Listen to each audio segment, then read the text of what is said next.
Hello everyone, how are you doing? This is MD Tech here with another quick tutorial. In today's tutorial, I'm going to show you guys how to change the language, region, time, and date settings on your Windows 11 computer. So this should hopefully be a pretty straightforward process, and without further ado, let's go ahead and jump right into it. So all you have to do is right click on the date and time in your taskbar, and then select Adjust Date and Time. By default, time is usually set automatically. You can toggle this to the off position, and then you have plenty of settings now you can manually adjust, such as adjusting for daylight savings time automatically, as well as adjusting the time zone settings. Versus set the date and time manually, if you select change, you can adjust the date and time settings here as well, if you want to do a manual change.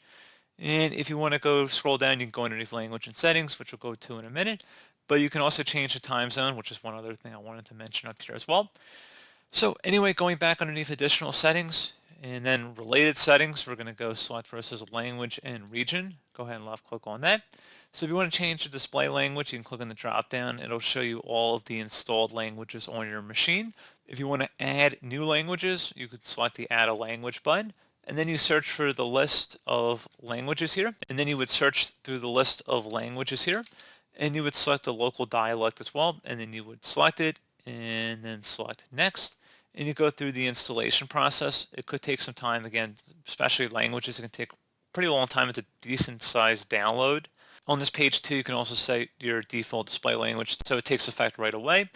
So pretty straightforward process on that, guys. And then I believe you would have to restart your computer for the changes to take effect if you were changing the display language. But pretty straightforward process. Do about I was able to help you out, and I do look forward to catching you all in the next tutorial. Goodbye.